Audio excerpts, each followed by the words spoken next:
Hey, I watched Ramekin. Oh, cool. It was really good. It's fucking weird, that one, yeah.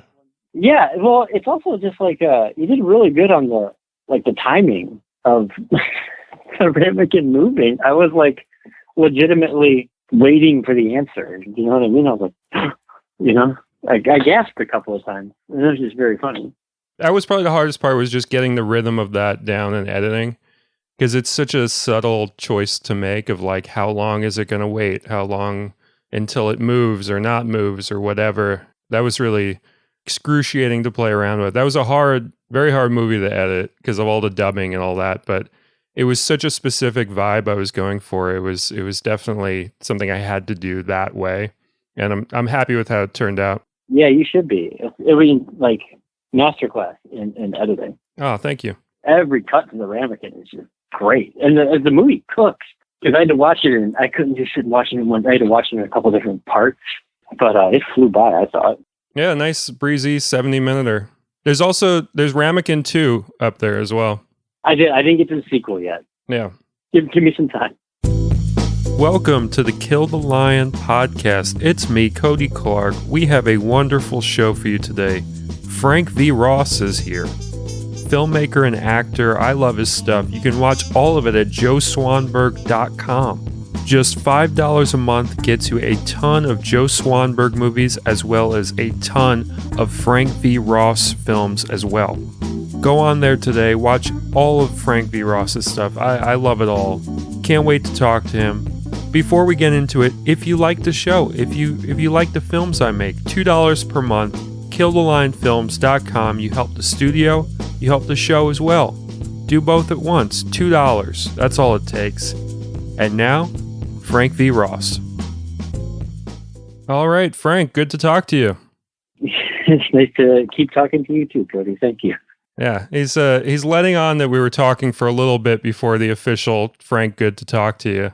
We were talking about Ramekin, which he enjoyed, which I got audio of, and I probably will use on the episode. I don't usually do like a cold open, but if it's praise for a film of mine, I think I'll make the exception and do a cold open there. But Frank is a filmmaker. He's an actor. I came to know Frank's work through me and my girlfriend Chloe just watching a ton of Swanberg movies. We were on a Swanberg kick for about 2 months. We just kind of watched every single one. Towards the end, we went on joeswanberg.com, and one of the familiar faces we saw popping up in Swanberg movies was Frank's face, and we just kind of were like, enamored with this kid. We were just like, oh, great, he's in this one again, or, whatever. Like, we just got excited when you'd, like, pop up in his stuff. And then, lo and behold, we go on joeswanberg.com. There's a whole section of films by Frank V. Ross. And so we got so excited there. We started going through those. We've loved every single one. The first one we started off with was Quietly On By. We'll probably start there. But, Frank, great to have you on the show. Thank you for having me. It's really great. I love how you came to the movie. It's like the back of a jazz album or something, right? Like, oh, look, that guy's in here. Let's see what else they've done, or something like that. Yeah, I try and go that way with movies. It's a fun way to go. Obviously, a great way to go with music as well. But yeah, that's how we found you. You were just a face we liked and an energy we liked, and it doesn't steer you wrong. If you like a filmmaker, if you like the actors they like, and you can go off from there. So the first one we watched was Quietly On By, which is apparently your third feature film. Is that right? Yes. It's definitely the first one that I'm proud of, but I can't deny the existence of the first two. There's actually a copy of Oh My Dear Desire on VHS in Joe's video store, speaking of Joe. And then the first movie is called The Story of Life, and it doesn't even have an IMDb, but I made it. It took like 10 months. I was 18 and 19 when I made it, and it is atrocious. It is really bad. But that was my film school. I dropped out of junior college. I stopped going to junior college and just started making a movie, and haven't really stopped since. What do you think you got wrong on that first one? Like, what was the big thing that makes it feel atrocious to you? That's a good question. Just, being 18 and thinking that I knew anything, I was definitely trying to like impose, I don't know, my will, my cleverness, how smart I was, how much I knew about life and everything onto the world. But really, you know, like me and Tony's in that one too. We wrote it together. I directed it. We both starred in it. And we both had like lost, like I lost my dad when I was 15. He lost his older brother when he was a little younger than that. And we were good friends. And I think we were just two kids who were like traumatized, trying to work it out through writing, and it just didn't work. So did it come together on like a technical level? Like were you shooting on like a camcorder or something? Because I feel like movies are kind of made or broken by, you know, things like audio or whatever. Was it a problem on a technical level? No, it was probably the biggest crew I've ever had. The first half of it is shot on beta because that was, you know, mini DV wasn't around yet. This is 98, 99. And SVHS was the other format it was shot on after the guy who had the beta cameras walked off the movie. We had a sound guy, you know, like everybody was kind of going to Columbia. It was like the first summer after everybody's first year away at college. So everybody came back from like Columbia, the one here, not the one by you. And, you know, was ready to, you know, put a credit on their thing. We even had like a makeup class come to the set one day, you know, just all kinds of stuff like that. It was a very big production. You know, that was all still when you get people to do a lot of stuff for free, you know, and volunteer because, you know, we were kids. So it came together that way. It's just bad. It's just stupid. So your second one, people need to like go to Chicago and get a, you know, a VHS player and pop that one in order to see. There's no like digital copy available, no secret YouTube link or anything for Oh My Desire from 2003. So I do have a digital file of it, and I'm toying with the idea of putting it up when I'm going to put all my films up on a website too, once Joe's done with them on his. So that way it's like I can stop, you know, burning DVDs and, you know, mailing them to people when they want to buy them and stuff. Just let it be online. So I'm playing with the idea of putting it up there. But last time I checked, because Amy Beatty passed away young, and she is a star in that movie, and she died, and somebody got a hold of the movie that she was in, and they cut together every single frame that Amy's in. So, like, as soon as it cuts away from Amy, they cut the movie. And then the next shot, they cut it together so it's just her face. And it's pretty cool, actually. Is it like low-key a better movie? It is high-key obsession with Amy Beatty. You see that a little bit on like actors' reels or something when I'll watch like actors' reels and they'll like grab not just like their one or two lines in whatever movie they were in, but also like all the cutaways where like you can kind of see them and stuff. And it creates an odd rhythm a little bit. Yeah, I've done that myself. Like you grab a shot of them looking and you just kind of lay it over the famous actor talking. I've done that. It helps just to put the eyes on the people a little bit more. And I actually think it was pretty well bootlegged too, because my buddy Bob at the time wound up being the drummer for My Chemical Romance for a little while. I think he got bootlegged a lot off of that, but just a bunch of disappointed people realizing that he has like one line. So if you go on like LimeWire, it's like circulating as like a My Chemical Romance like bootleg or something, and then you download it and it's just this movie or something? Maybe still, I don't know. Did you ever use LimeWire, or were you just a Napster kid, or? No, neither. LimeWire sounds more familiar. I don't ever recall using Napster. You paid for your music? Yeah, or like burned it from friends. I like the friend burns because it just kind of it becomes a keepsake almost as much as like an actual film. Like years later, if you find some like burn, it's like, oh wow, that's so and so's handwriting and whatnot. Absolutely, yeah. I got a CD case of a friend who died last year, and like his name was James, and James Greatest Hit Volume 1, written in Sharpie on the CD. It is like a little artifact, you know. Yeah, it's beautiful. So Quietly on By, that was my first foray into your filmography, and I was so impressed with that film. To me, it was like the perfect example of what I would want like kids getting together with a camera and a microphone and just making a movie that felt grounded in their reality and all that, to the point that, like, you know, the character that Anthony Baker plays, like, I didn't know if like he's exactly like that in real life and you just kind of like tapped into that as like free production value, or if he was doing like, you know, a real deep performance. But like, as I watched like other films that he's in of yours, he has quite a range. He almost has like a weird, like almost Gary Oldman-esque quality to him, where like he does disappear into these each very separate characters, but you know, you still see that it's him, of course, through that, but you just kind of buy each individual guy. Does that make any sense? Yeah, I mean, I could have said it better myself. I mean, he's not a trained actor or anything. He's just a natural. He's the kind of creative person you can leave alone with a lump of clay and a trombone, and you know, there'll be something there tomorrow morning. You know, it's just how he is. Just how he came about it. It's really great. Was he like that character in Quietly on By when you kind of made that movie? Was he like that earlier on, or was that just like, because like that guy is a guy I've definitely known in life, like several times. There just is that guy for sure. And like, is that something both of you picked up on, or is that something that draws a little bit closer to one or both of yours, you know, adolescence or something?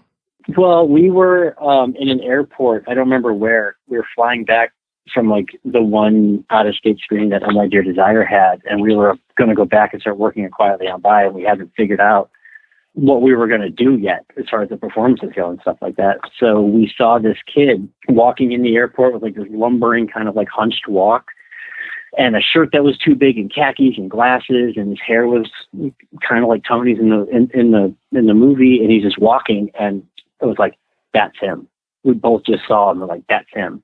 So we just followed this guy around the airport for a while, and just Tony started doing his walk and just got it. And then once he had it, you know, he's an athlete, you know, he's a musician, like he understands, you know, the meeting of those two things, you know, like physicality and motion. And then we stopped and we talked to him for a little while, and he was a lot like how Tony is in the movie. His name was Ian.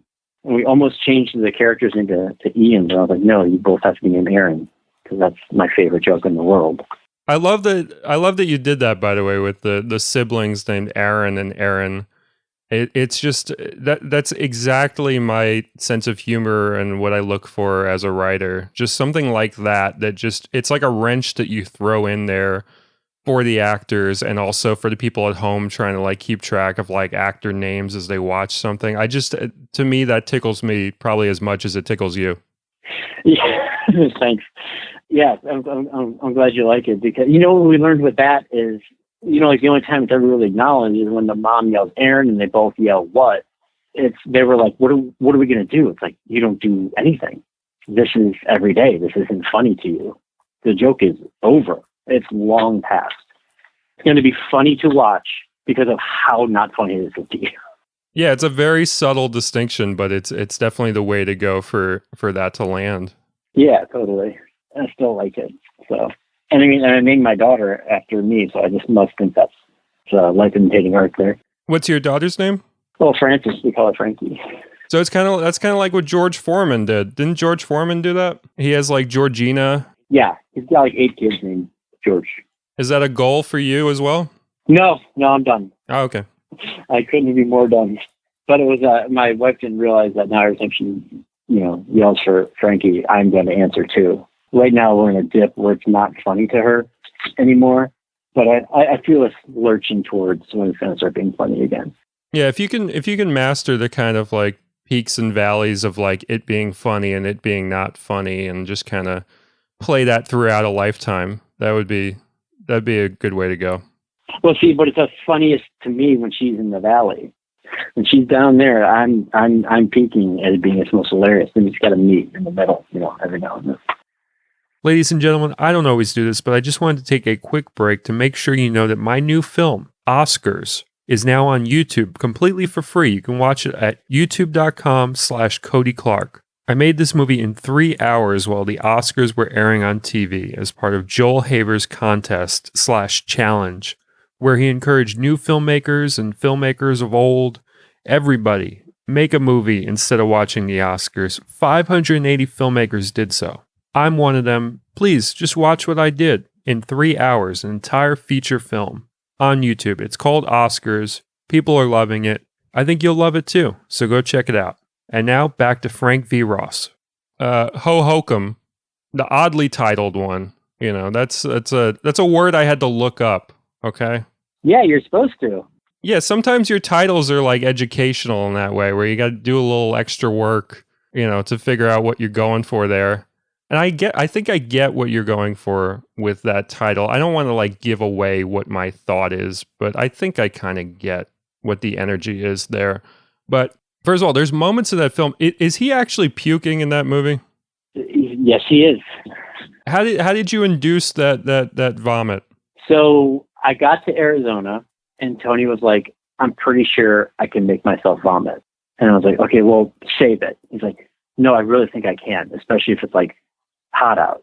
I think I can make myself vomit if I like drink some milk really fast." And it's, you know, because it's so hot in Arizona. And I was like, "Okay, well, we'll have to test it on the day." So the night before, we were both nervous that maybe he couldn't do it. So he was like, he drank it, thought about something disgusting, and he threw up in the toilet. And he was like, "All right." And I was like, "Okay, I'll get it in one." So yeah, it's like a big special effect, you know what I mean? But like he was actually doing it. But yeah, he's puking. Well, you were pretty close to him when it happens, because I believe a droplet lands on the lens. Yes, it does. And yeah, you got to leave that in, right? I mean, that just adds to the realism. Yeah. Do you suddenly feel like you're making a Jackass movie when that happens? Well, you know what I think is, because it starts in a long shot and he's wearing the lav and you hear him like, "Whoa." You know, it's such an experience that, no, I didn't feel like I was making a Jackass movie. I felt like I was doing a really good job. Whenever you can sell something like that, where it like the person at home doesn't know, is that real? Is that fake? It looked real, you know.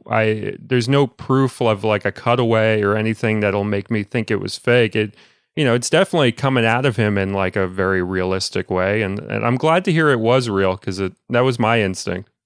Wouldn't that have been such a bummer if we faked it really well? Well, I would have been impressed, but like, I'm not going to ask you how you moved the ramekin in Ramekin, because I don't want to know. Do you have theories of how I moved the ramekin?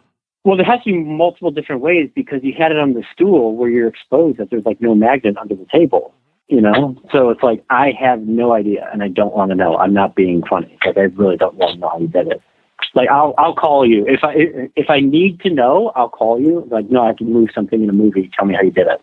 And then I'll have to know. But that's it. It's the only circumstances where I want to know. So right after Ho Hokum, which I should talk about more than just the fact that there's a real puke in it, you know, because it is more of a movie than just that. It has like a hangout quality to it in a certain sense, which, you know, I like when I'm watching a movie and then I kind of quietly discover that it's kind of a hangout movie in parts, where it's just the characters going to a zoo, you know, for instance. You know, there's something about that where it's like seeing what that dynamic is like, seeing what these people are like when they're surrounded by, you know, other people, so to speak. What was it like shooting, you know, at an actual operational zoo? And, you know, obviously it's not the hardest thing in the world to kind of covertly do, because everybody's got their cameras out and whatnot. But what was that experience like? Was it a little bit nervous to do, or? I guess I was only nervous because we had to get in there and do it, and I only had the one page of a script. The only thing I really wrote was Allison's line about squirrels, and then you're just sort of like betting on the muse that hopefully something will happen. And we went in and like we filmed them paying, and the guy asked if my camera was for a news report, and I said no, and then that was it. We didn't get any flack other than that. And then just Tony had to be like not feeling good, just had to remember, like, it can't look like a video, it can't look like two friends at the zoo, like a home movie of it. Do you know what I mean? It had to look like a movie. So just making sure that like I was getting shots that would cut together and stuff like that. So it was a little nerve-wracking, but it was just me. There's no crew, there's nobody asking me anything like that. And I was like, okay, go over here, film this. Okay, guys, let's walk through this. stuff like that. We actually filmed the time to go scene. I think we shot that like first because I thought there was that couple kissing or like embracing over their shoulder. So I was like, well, right here, let's just do the goodbyes real quick. Like it's time to go. It doesn't feel good because that's like the beginning of his shingles infection. So I mean when you get lucky like that with the baboon sitting by the window, it's like it's all worth it, you know. I like the phrase you use of betting on the muse. I definitely think of art and filmmaking in general, you know, almost in those kind of ethereal spiritual terms as well. Like I've compared, like, you know, when you plan out a shoot or something, it can almost be like a seance in that you're putting everything in its right location and you're just seeing what truly shows up, you know, what spirit's going to arrive, you know, through the actors and the performances and whatnot. Are you a little vibrational in that sense as an artist where you just kind of know that, like, you know, if you set the right parameters, something will show up, something will arrive?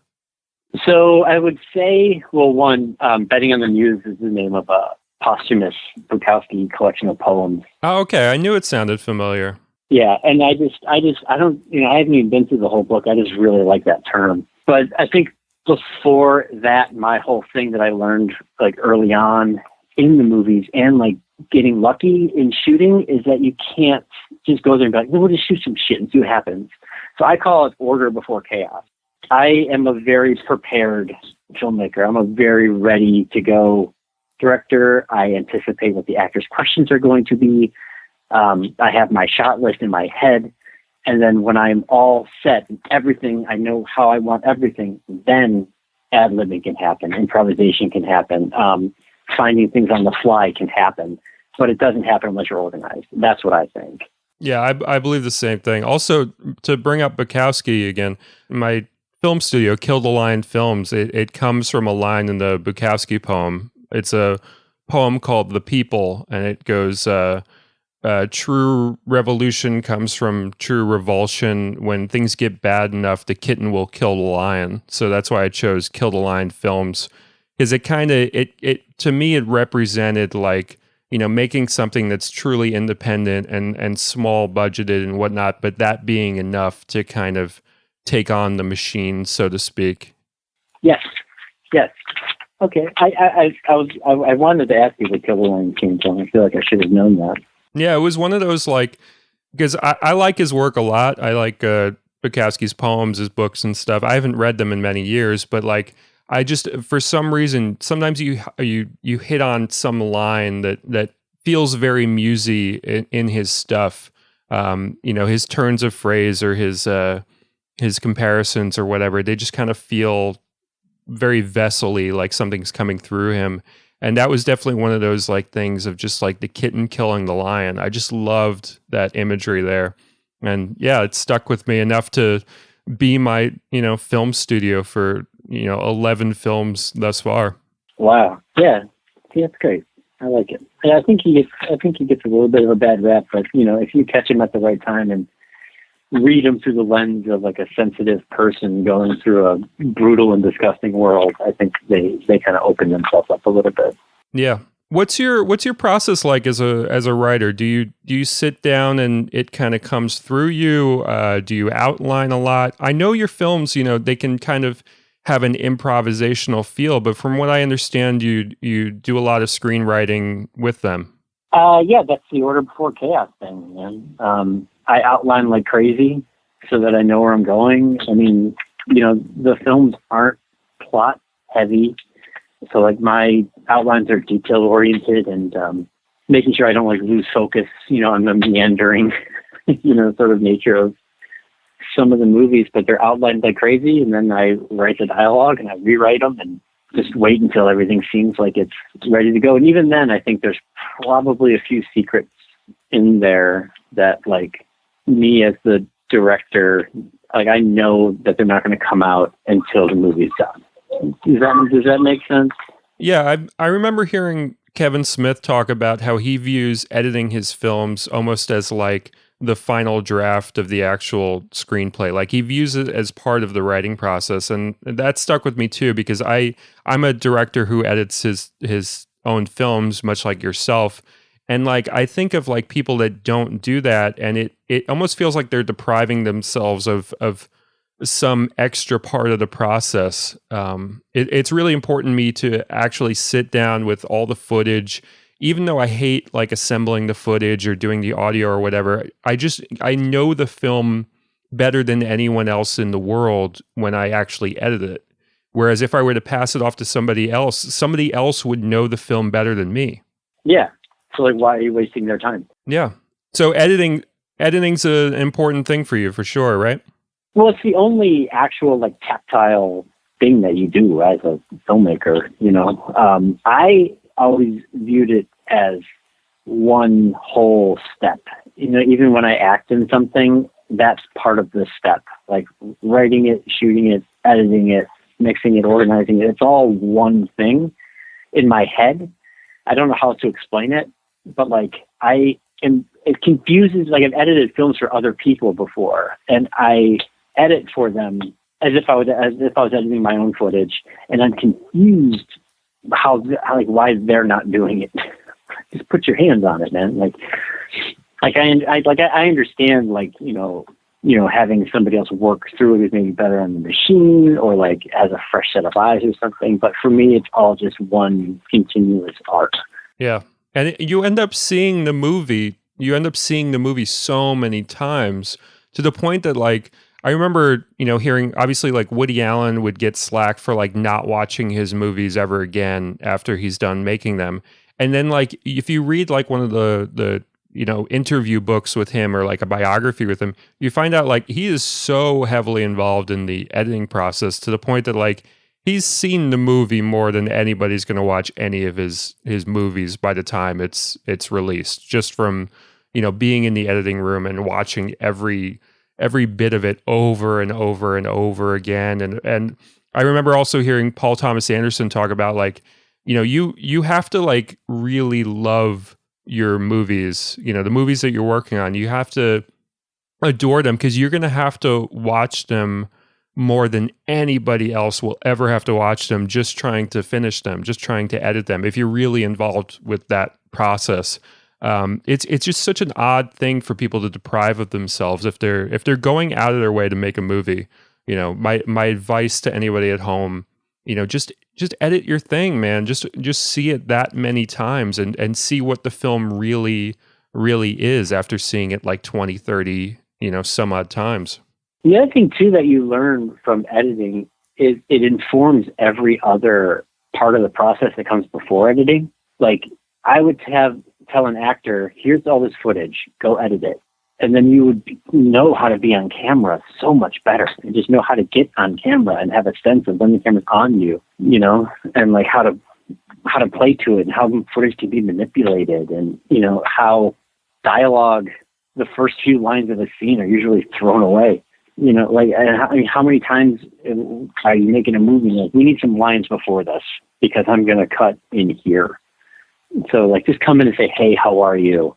I'm good. How are you? Did you get that note I sent you? Instead of just starting with, did you get that note I sent you? Because, you get that kind of like back from commercial tone that shows have sometimes, which like, you watch shows on streaming now and it's always like, you can tell where the commercial is because of like, I can't believe you started talking to Cody like that. It's like, that doesn't belong in movies. Yeah. It's, for me, it's like I learn the places where I shot myself in the foot and like I can make note of that next time. Oh, totally. Like I always like when I'm writing, I'm conscious of like, how can I not screw over future Cody?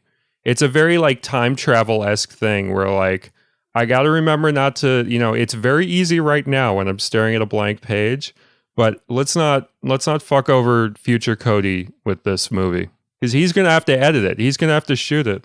And then you're looking at your footage and you're like, oh, great. Yeah. Adjust the camera while you're shooting. You fucking idiot. I love swearing at myself. No,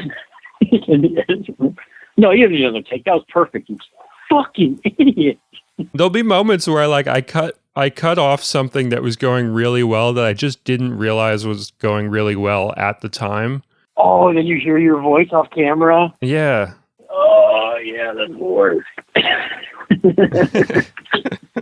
It's almost like You know what it's like? It's like putting together a jigsaw puzzle, except at some point you cut the corners of the pieces to like,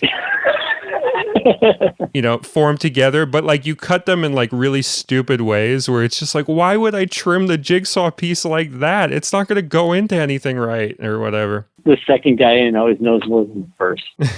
but I was the first guy. Fuck me. So I want to talk to you about a theme that kind of comes up in a lot of your movies, which I thought it really helped to kind of round them out and like kind of build the world around the main kind of focus, which is like, in a lot of your films, we see people doing, blue collar work. We see them doing white collar work. We see, people, working with their hands a lot. That it's something that comes up a lot in your stuff.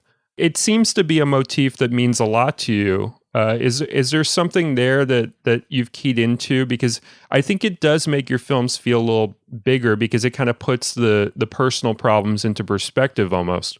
Yeah. I mean, thanks for noticing. It's not, I wouldn't say it means a lot to me as much as it is the world that I am from. My dad was he was a laid off dock worker, and then he got a job as a maintenance guy. My mom was a waitress. Most people that I know, were, trades people.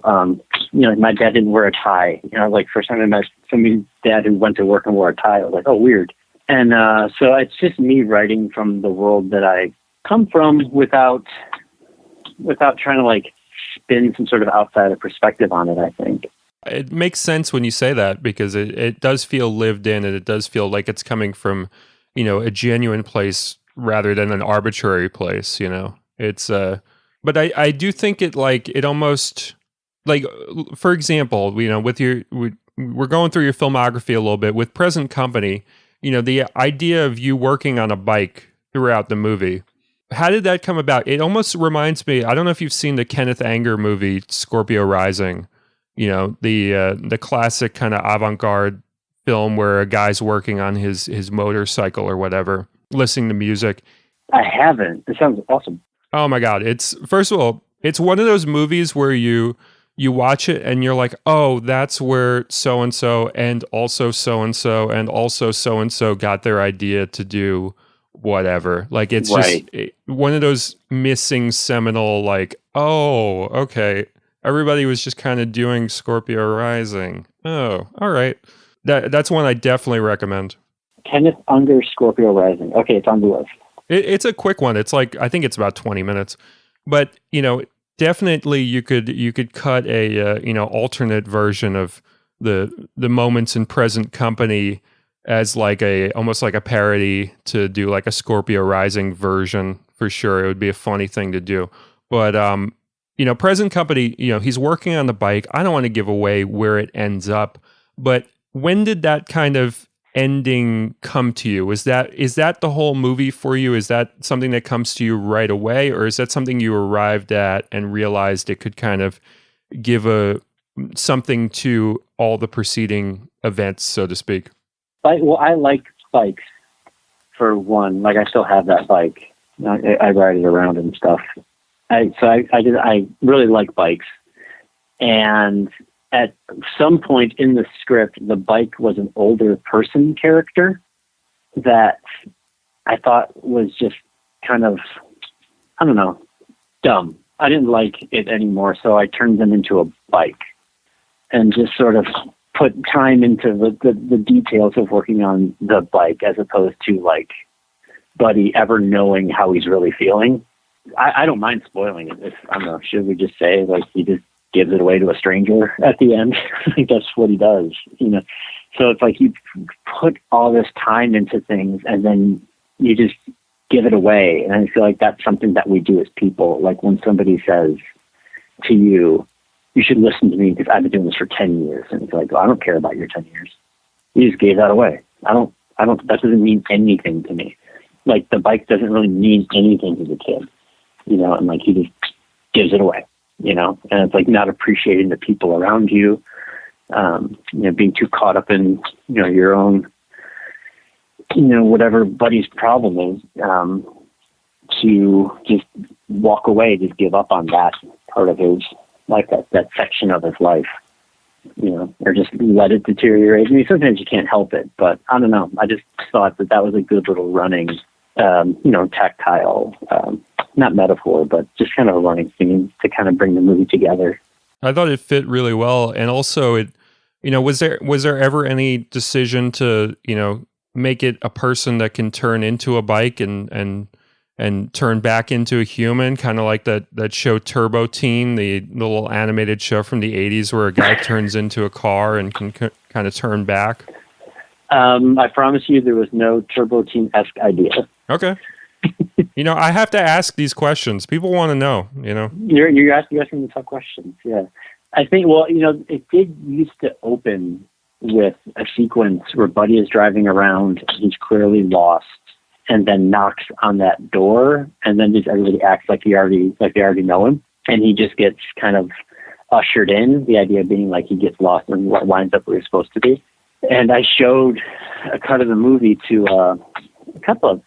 I know Aaron Katz was there, and Joe was there, Chris was there.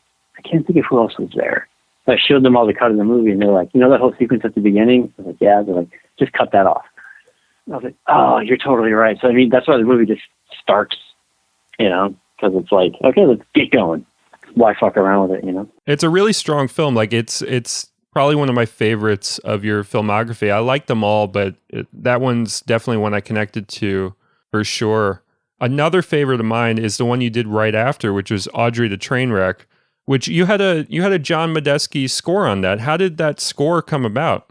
I wanted him to score Present Company, but I didn't. There wasn't.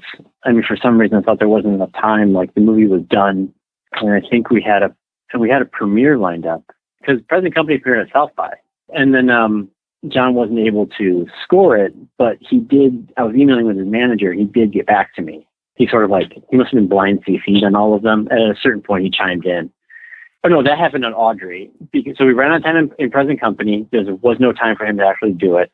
And the movie was going to premiere. So I contacted him at the very beginning of Audrey. And I was like, here's what I'm thinking. It would just be a session and where I want the music will be mapped out. And we can just figure out what goes there when we get there. It'll knock it out in a day. And I think that idea kind of appealed to him. And it was really that simple. He said he would do it. Were you a big fan of Medeski, Martin, and Wood? I definitely went through a phase where I was listening to a lot of that for sure. Yeah, I mean, that phase, when the first notes I ever heard of Notes from Underground, John's piano start playing, I'm not exaggerating. They changed me. It's what I was looking for in music. As soon as the bum bum bum bum bum bum bum bum bum, and the drums kicked in, I was like, "This is it. This is what I want to hear. This is the music I want to hear." Are you a big jazz guy in general? Yeah, I really like jazz. That's why right away the personnel thing. When you buy a Miles Davis record, you look at the back and you see who plays on it, and then you go get all their albums. You see who plays on it, you go get all their albums. It's a fun hole to dive into. And what instrument do you play? You mentioned being in a band. What do you play? I played guitar in a band in high school, and that skill is gone. But I bought a trumpet after shooting Quietly on By because I was like, I think I'm supposed to be a trumpet player and not a filmmaker. And it's actually right here. But I taught myself to play that a little bit, but that's also fallen by the wayside. It's hard to practice a trumpet. You really kind of have to go off somewhere, and it's not something people want to hear. No, everybody can hear you practicing the trumpet. So Audrey the Trainwreck, the title Audrey the Trainwreck, by the way, it's that's a puzzler. There's a hint in the title for sure, but there isn't actually a character that's called Audrey, at least in the credits. I believe I know who Audrey is, but... And you're right. You do these puzzling titles a little bit. Sometimes they don't... There's something you kind of have to dig through and find. Your movies, I think that with them being like that, it kind of then becomes a thing of there's something more to this whole movie that you probably need to see it twice, 3 times or something to really get the whole thing. Is that something you're going for, where it's like you want to make sure people kind of return after they've seen where it ends up, so to speak? My mouth dropped open. That's exactly right. I don't think I ever thought about it that way, but yeah, if you make it the title kind of cryptic, it's like people want to watch it again and figure out like what that title means. Like, what does it actually mean? It's like a little riddle or something, right? Yeah. Oh, fuck yeah. This is why I get paid the podcast big bucks, you know? Heck yeah. No, I was gonna say, she says her name. So if you can read lips, you'll see her say "I'm Audrey" when she's dancing around there. So, but other than that, I just thought if I put the name Audrey in there in the credits, it would be more confusing. Maybe I should have done it. I don't know. No, I don't think you should second guess it. I think you did the exact right thing. So something you do in that one, which I think, by the way, I think that one's my favorite of your filmography. I think that's the one that I think is I connect with the most or something. Something you do in that I really enjoyed is you do these kind of beats that, you know, if you're watching maybe like, you know, a late 90s, early 2000s, like gross out Hollywood comedy, you know, you see the kind of things that would happen in that, like somebody hitting their nose really hard and it's like a lot of blood. For instance, that's something that would happen in like a Farrelly Brothers movie or like a Tom Green movie or whatever of that time period. But you ground it in this reality that's like very familiar and doesn't feel very movie. And it just takes on a completely different quality. It's like you're playing the same notes, you're just playing them in the context of a different piece, or so to speak. Was that something you thought about as far as like I don't know what your tastes are. Like I like kind of those kind of stupid gross out movies, you know, for what they are or whatever. Like, was that a thing of like, oh, we're kind of doing that thing too, but we're like flipping it around a little bit? I think that's kind of the trick though, right? Like, show something that a movie would usually make either a big deal or a big joke out of, but just frame it through a realistic lens and like watch how that plays. It's like, oh, see here, just let things play, and like audiences will be along with it as opposed to like smashing it in their face. You know, like that's what a director does. Maybe, you know, be like, no, play it down, turn it down. Let's not be so broad about it. You know. Well, it's almost like making a choice not to throw the baby out with the bathwater, because, you know, if you want to distance yourself from what other people are doing, like all well and good, but maybe they're doing something that you could kind of do something else with, for sure. Definitely. I don't think it's not like an intentional sort of play on, I don't think I'm ever playing against, that's not really true. I was going to say I'm not really playing against movies anticipation, but I think I do play against audience anticipation, you know, which is like set up movies. I mean, Audrey the Trainwreck is full of like setups where you think something bad's going to happen, you know, or, you know, Quietly on By with the white SUV chasing them, or, you know, putting the gun in the first act of Hohokam. It's like those things are intentionally put there. Or even, I know we're jumping ahead, but even Blue Mud Shuffle, where it pans down to where he keeps the shotgun under the bed. You know, those things are intentionally supposed to make you think something's going to happen that's not going to happen. I just think that's the joke. So it's like we've internalized Chekhov's gun to the extent that you can kind of, you know, screw around with that a little bit. Yeah, and actually, I didn't know Chekhov's gun until after I made Hohokam, and I was having dinner with the filmmaker Andrew Bujalski. Yeah, I've seen his films for sure. Okay, we were having dinner. He was like, "Did you put the gun in the first act just so it wouldn't go off in the third act?" And I was like, "I don't know." And he's like, "Chekhov's gun." I was like, "Whose gun?" So I felt really embarrassed because I didn't know it. But he's like, "So you put the gun in the first act to have it not go off in the third?" And I was like, "Yes, I did." And he's like, "That's great." I was like, "Oh, okay." So it's just like an internalized sort of thing. I didn't go to film school, so a lot of times I blame my poor vocabulary on that, you know, like not really learning the language of it, but, you know, going through and like kind of teaching myself movies. Like I started making movies before I had heard 3-act structure, but I was watching as many movies as possible. And at a certain point, like I would write down what happened at certain times in certain length movies. And I was like, oh, something always happens around page 30. So no matter what, at around 30 minutes in, something should sort of propel or at least shift or change or something like that. Do you know what I mean? Yeah. I think my feeling is like, you can learn the grammar for things, but it's kind of like with music theory where like there's certain things you just feel and you just kind of know without knowing the word for it. Like, what consonance and dissonance is, even if you don't necessarily know the word consonance or whatever.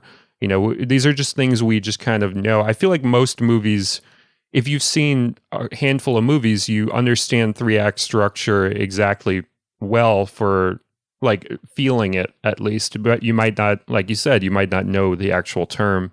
Yeah, totally. Or it's just like, how many musicians can't read sheet music.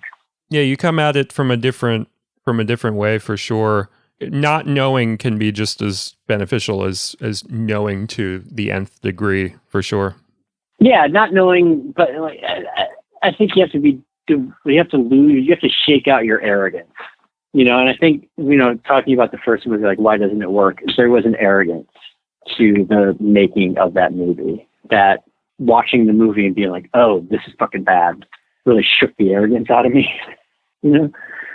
So not to say that I'm not arrogant now. It's not for me to say, because I truly think I'm awesome. But I just think filmmaking wise, maybe it got shook out of me. It's almost like the thing of like hearing your voice recorded for the first time and like it sounding different than it does in your head, but like the artistic version of that. Yeah, that's a good way to put it. So Tiger Tail and Blue, that's a movie that's dear to my heart because, me and my girlfriend Chloe, we were both service industry for a while. Her way longer than I. She was a server for many, many years. And you get like a lot of the dynamic really right with that movie to the point where like I'm just assuming you've worked service industry stuff before, right? Oh yeah, I worked in that restaurant where we're shooting. Oh, okay. Yeah, it feels like a lived-in place that you just are a part of. Like there's no I'm not surprised by that at all. It just kind of feels like you know where things are. I feel it's a funny thing when you're like watching a movie, you can tell when the actors don't know where stuff is. Right. Or like they're afraid they're gonna break a glass. Right. Yeah. Why are you being so gentle with that? If it breaks, you just dump some grenadine on the ice and move the fuck on. Like, come on, let's go. One of these days we'll do something with customers and try to get customers right. Because like nobody ever gets customers right. They're always too. Oh yeah. They're always too on one side or the other of the spectrum. Like nobody knows how to act the perfect customer. Yeah, it's like in Clarke's, there's like that sequence where it's like it's almost a montage of annoying customers, but it's so grounded in the perspective, the unreliable narrator perspective of the clerk. Yeah. We need like the customer movie. Yeah, we'll work on it. We'll get there. I would like to see Kevin Smith do almost like the Rosencrantz and Guildenstern where like they just take take the customers and like send them on an adventure too, Yeah, there you go. That's the movie right there. We all go their separate ways. That's a movie. Yeah, right there. We got a picture, kid. Anybody listening at home, plagiarize that if you're at home listening, and give us story by credits or something. So Bloomin' Mud Shuffle. First of all, what's that title mean? I think it is a different way to say same shit, different day. Ah, okay. And what about Tiger Tail and Blue? What the fuck does that mean? The Tiger Tails are the kind of donuts that me and Rebecca are eating when we're leaning up against the car. They're chocolate and vanilla swirl donuts. It's called Tiger Tails. Okay. So it's that scene, those donuts in blue. So Bloomin' Mud Shuffle, you worked with James Ransome, who wonderful actor. I've always liked him in everything he shows up in. Is he somebody you really dug and were looking to work with? 100%. I wrote it with him in mind. Yes, because when Joe produced that movie, and I knew that he could get a hold of him. I don't remember how, but I knew he'd get a hold of him. So that was that. He liked it, and pretty easy. It's a very, very low budget movie, obviously. there was still no money for anything. So yeah, he came on and did it. It was really fun to work with somebody that I'd seen and stuff, and I was like, that's my guy, and then like to get your guy, it's a cool feeling.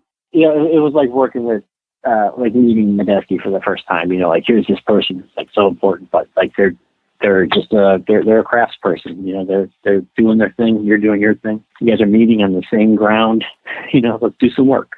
It's cool. It's a cool feeling. Was that a quick shoot? Was that a couple weeks or less? I think it was scheduled for 21 and we finished in 19. Okay. He gave you a lot of his time then. Yeah, I don't remember how many days he was on, maybe 17. But he came in day one, and we did like 30 setups the first day, just like all the little shots, so that, just to get your groove and get all those, because nothing takes up more time than a fucking insert of a phone.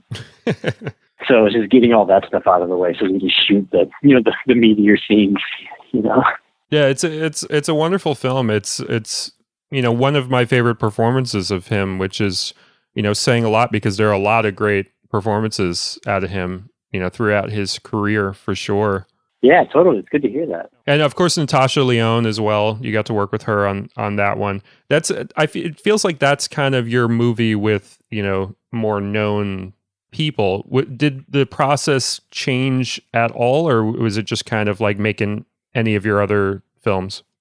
It was a little bit more formal than making some of the other movies. Just a little bit more of an air of, there was a little bit more professionalism needed. Like that's when I learned like Most Favored Nation and stuff. And I was like, oh, okay, it's just about treating everybody fair. Like I could do that. But still, once people realize that like you're cool, you can make jokes with them and stuff like that, and, fuck around. And I think it was like the first night, union-wise, we had to rap, but James was like, I know what I signed up for. Just get the fucking shot. We're here. Like that sort of thing. So, okay, well, we have to know that because we can't make you do stuff. So there was a little bit of that, and then like learning that like the 3 on, 1 off, and then if they go this long, you got to start here and stuff. So it was actually kind of fun to schedule it that way to be like, oh, okay, and it's smart and it teaches you not to overwork either. You know what I mean? And like, we finished 2 days early, so. That's about all. Other than that, they're actors. They're people. They're there to do a good job. Listen. Was that your first union film at all? No, they've been, because like Rebecca is SAG and stuff like that, so we've had to go through that stuff before, but not on that level. And then this time I didn't have to deal with it because like JJ was the producer and she took care of it. So there's also like, oh, you're gonna take care of that? Sweet, okay. Yeah, because when you make a movie, for like $5,000, $10,000 movie, I don't really often have. I've made enough movies without producers where it's like I do everything, right? And and so you learn a lot there. So there's a relief that comes with somebody else doing it, but there's also like the frustration of losing control over things. Where it's like, wait, that's just gonna be taken care of. All right, I'll believe it when I see it. And then it is. It's kind of nice. But like Bloom and we had the actors and stuff, but we still didn't have any money for what I'm used to not having money for. It's like, we'll leave the tags on those because we're bringing them back. As far as cameras and on like a technical level, what have you used kind of throughout your filmography? Apparently, you're talking about using mini DV, and also before that, on your very early stuff using beta. But what kind of cameras are your cameras, so to speak, that you like the feel of, or you like the look of your stuff on, or whatever? I stopped shooting with Audrey and Dave had a Panasonic, which didn't even have lenses or anything.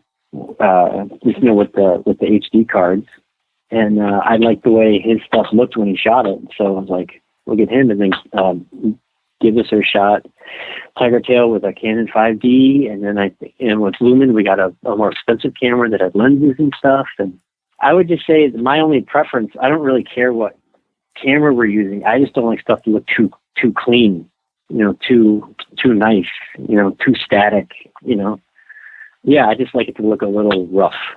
Yeah, I'm the same way. Like I'm not afraid of gain, I'm not afraid of like ISO being a little bit high or something because it can kind of bring a certain quality to it. I remember I was watching like a movie last night, I think, this Joaquin Phoenix movie called Come On that came out like last year. And like it's a black and white movie and it's so like there's not any grain whatsoever. It's so waxy clean. And it was actually making me nauseous as I was watching it, which I don't know is the intended effect.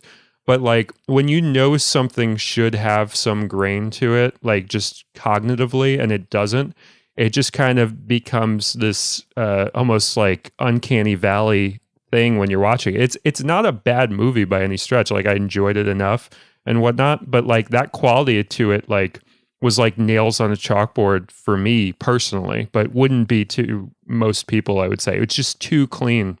Yeah, yeah, that's really good. Yeah, I never thought of it that way.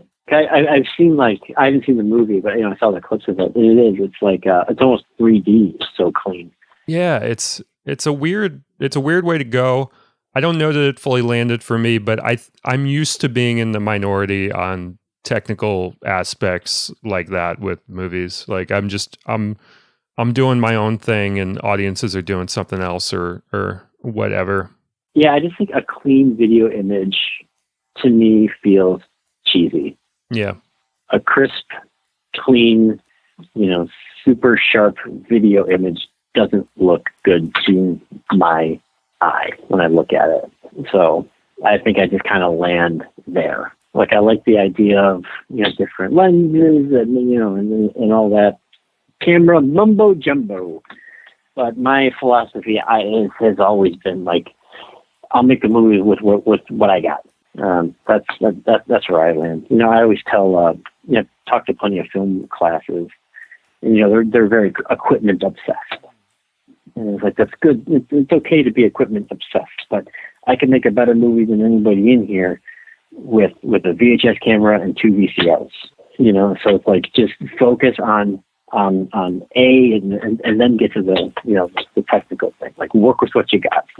Yeah, it's almost like if a camera's too new, nobody's good at it yet. Nobody knows its likes and dislikes. Nobody knows how to use it. It was it was literally the reason I didn't go to film school is because when I wanted to make my first movie, it was right when the DSLRs were coming out. So it was around like 2010 or so, and everybody was real excited about DSLRs and what could be done cinematically there.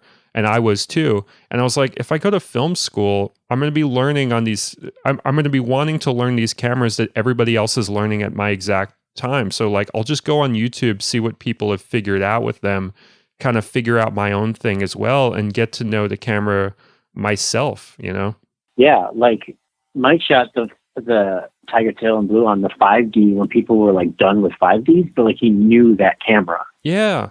So, he shot the shit out of that movie because he knew the camera. That was his gun, Absolutely. If you know a camera's likes and dislikes better than anybody else, your movie's going to look better than anybody else's. It's going to feel like it almost like with an actor, like you're not asking the actor to do anything they can't do, and they're going to give the best performance ever. Right. It's like you're not asking Daniel Day-Lewis to like be the Jonah Hill role in Superbad, so you're never going to see him like fall flat doing that. You're giving him roles that he's going to kick ass at for sure, and that he can embody. Yeah, you put the camera in the right place, put the right person in front of it, right thing to say, put it in the right time, it'll all work out. Yes, well said. So before we go, if you've heard the show before, you might know that we do a little quick segment before we go called Stupid Questions. Can I ask you a couple stupid questions before we go? Yes. All right, first stupid question. Your name is Frank V. Ross, right? Yes. What's it like to have a name that sounds like a court case? It's like wanting to read about this real estate deal in Florida from 2003. That's the case of Frank versus Ross. Oh, so there actually is one. Okay. Because I did a little research. I found 2 Ross v. Franks. Because I guess the the person suing goes first. So I found 2 Ross v. Franks. I didn't find a Frank v. Ross, but of course, you're the expert. I'm sure you found one. That's Frank v. Ross. I'm not the expert, no. Was that exciting for you? It's annoying. When you got 2 names that could be first names or last names, and they're all one syllable. I'm not the biggest fan of my name. The only thing I like about it is I've been introduced to people before as Frank before they've seen one of my movies or something, and they go, "Oh, you're Frank V. Ross," and it sounds like they say Frank V. Ross, and I like the sound. I like the sound of that when that happens. So before I knew that there was an actual court case called Frank v. Ross, I was hoping that you could kind of, if you found former United States Representative Barney Frank and you pissed him off enough that he sued you, you could actually be Frank v. Ross in a suit called Frank v. Ross. Well, if ever the opportunity arises, I'll get there. It's something to strive for. Yeah. So last stupid question. This is, it's just a common question. It's not really a stupid one, but favorite filmmakers, influences, what kind of, stimulates you and makes you want to get out there and make movies or even just as an audience member, what are you into? I really like, I'm definitely more of a movie fan than I am a filmmaker fan. That's for sure. Probably, some of my favorite films. I love The Bicycle Thief, but that doesn't mean I've seen every Psycho movie. It means I've seen some, and I was like, oh, he made my favorite movie. I checked that one out too. That sort of thing. But watching Ingmar Bergman and Mike Lee in the same day made them both very influential on me. I watched Persona and Life is Sweet in the same day. When I was 18 and trying to learn about movies and stuff. And I was like, oh, okay, I love Life is Sweet. Life is Sweet is fantastic. Yeah, it's gotta be one of my favorite movies. It's just look at this. look what this guy did. It wasn't the most mind-blowing thing I've ever said, but I'm looking at I have 5 movies on my desk right now from the library that I haven't watched yet. But No Time to Die, Tony Erdmann, Bright Star, Elle, and Throne of Blood. So, my tastes are all over the place. I like that you rent from the library. I'm a huge advocate of that. It's kind of the best video store around these days. Yeah, agreed. Oh, I never thought about that. It's like going to a fucking video store. Yeah. Oh, totally. Except you get 10 movies at a time and, you don't have to pay unless you're, severely delinquent or whatever. Or not incorporated, but then the library card just costs more. So, I really love this movie called 29th Street. It's early 90s. I forget the name of the guy who directed it, but it's got Anthony LaPaglia and Danny Aiello in it. It's about the guy who first won it's by George Gallo, who made some movies. But I've probably seen that movie, watched it with my dad probably 50 times without exaggerating. And my mom found a DVD and gave it to me for Christmas. And I was going through and watching it and just watching kind of the texture of all of those scenes. I was like, oh, I'm echoing this movie that I watched over and over when I was 12, 13 years old. And weirdly enough, there's a scene in that Overboard, the Kurt Russell and Goldie Hawn movie, where they're at this meeting and they're all just talking and it's very frantic and kinetic. And I think I watched that movie all the time when I was a kid. I was like, oh, when I go and make a hectic scene, I'm something about those scenes stuck out to me and they echo when I go off and do something. So I definitely think it's more like movies are an influence on me as opposed to individual filmmakers and stuff like that. I think with novel writers, I definitely seek out more things that they wrote as opposed to filmmakers. I love watching a John Huston movie and just seeing how they all have this attitude and point of view. I'm like, oh, that's really cool. You can see what a director does just in the way people treat each other and talk to each other. Yeah, I think that's an important distinction of the influence that individual movies can have. It's almost like sometimes all you need is that single movie to really, teach you most of what you need to know if you really revisit it, or if it really sticks with you or resonates, for sure. I think people talk about, filmmakers, a bit too much, because like films themselves, it's like, everything coming together at one particular time. It's beyond just the director. It's also just the fact that like it all came together. Whatever they were trying to do, it all coalesced in some way. It's like this moment in time, so to speak. Whereas a filmography can go through, especially in the studio system, can go through like rough patches that have nothing to do with the filmmaker whatsoever, or whatever. Like you don't know what's going on particularly. Right. Totally. Whereas like, the movie, and you always hear these stories about the movies and the way they went, and this magic happened, this was supposed to happen, but then this happened, and it's like, that's the order before chaos thing. You just get everything in line, and then chaos reigns, and you come out with something special. Do you have a favorite Swanberg movie, by the way? Is there one that really connects with you? 19 Weekends. Okay. That's a great choice. Yeah, I adore that movie. I was in a long distance relationship for a little bit after high school, and there was just something that like struck me about that movie. And then just going back to it and revisiting it over time, like that movie gets me. So any new movies on the horizon? What kind of stars align for there to be a Frank V. Ross movie? Like what do you feel like an itch at a certain point and then you just make one, or what's the deal?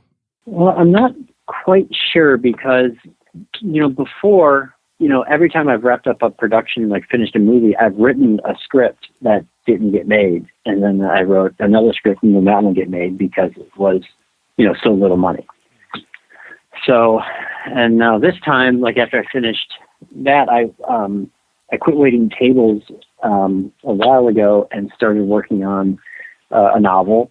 And I've been just working on novels for a few years now. But somewhere in there, I also finished a screenplay and, gave it to my guy, and maybe we'll see what happens. Maybe we'll make it this fall. If not, I'll just write another one and make that one, I'm blessed enough to not be short on ideas. So we'll see what kind of stars need to align, when you're 41, and you've got 2 kids, and it's just different now. So, well, I'm looking forward to, anything you got coming up as far as novels or films. You have a fan in me. I want to follow you wherever you go artistically. So I'm excited, whatever comes through. Well, thank you for saying that. It means the world to me. All right, Frank, great talking to you. And if you're listening at home and you haven't seen his movies, joeswanberg.com is probably the best place to go right now. You can see almost all of them. You could see, quote unquote, all the good ones or whatever. No, that's what it says. Yeah. So go there. I think it's like a couple bucks a month. It's an insane deal. You can see a lot of Swanberg's movies. You can see, especially the hard to find ones. You could see a lot of Frank V. Ross movies. I think Privacy Settings is up on there. That's one you did with Swanberg. That was like a fun one. That was a weird one. What was that experience like, real quick, before we go? We were shooting that while some other stuff was being shot. Silver Bullets was being shot while we were shooting that one. And then actually that character's in Silver Bullets just for a little bit, if you peel your eyes there. And then it was just like late nights and weird movies and hanging on a window. And I really hurt my arms hanging on that window. Oh, man. Yeah, it was just a fun little thing that we did whenever we could. And then do I have an editing credit on that movie? Possibly. I'm no full expert in this stuff, but maybe. Well, at a certain point, he gave me all the footage, and all I did was put it all in order, and then he probably went through and shaved it up a little bit and stuff like that. But I met Megan shooting this movie, who then played in Tiger Tail and Blue, and I thought with Megan, acting with Megan for the first time, I was like, oh, this feels like chemistry. Yeah, I felt like we got along well on camera, so that was a cool feeling. So that's why she's in Tiger Tail. Yeah, the cheating scene in Tiger Tail and Blue with you and her is just so good. It's like that's a scene in your stuff that I just think works like so incredibly well. Just the dynamic and where it goes and everything. It's just a fantastic scene. You two definitely have a lot of chemistry. All right, well, Frank, thank you for talking to me. Thank you for being on the show. And oh my God, you're welcome. Thank you for asking me. Appreciate it. And also, any desire to put some of your stuff out on like DVDs, like little small batches or Blu-rays or something? Are you a physical media guy in general? Does that mean anything to you? Or I am a physical media guy, but I don't have any plans to do that. I plan on putting them up streaming, but yeah, I'm holding out for the Criterion box set. Okay, so we'll see. All right. I miss the Eclipse sets. Remember the Eclipse sets they did for a while? Yes, I love those. Those were so good, and then they stopped, and it's like, oh man, your stuff would be perfect for an Eclipse set. I love the Eclipse sets. Okay, well, it's been said now, so it's out in the world. Yes. All right, Frank. Thanks for talking. Talk to you soon. All right, you too, man. Thanks a lot. Thank you all for listening, and if you like the show, of course, $2 per month, KillTheLineFilms.com. You help the studio, you help the show as well. That's the best way to support us. Thank you all for listening. See you soon.